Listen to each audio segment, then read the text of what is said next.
بسم الله الرحمن الرحيم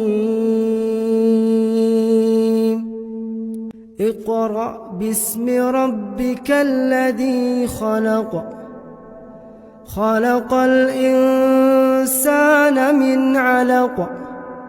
اقرأ وربك الأكرم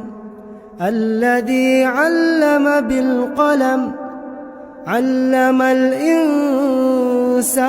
ما لم يعلم كلا إن الإنسان ليطغى أن رآه استغنى إن إلى ربك الرجعى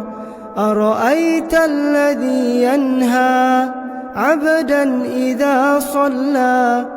أرأيت إن كان على الهدى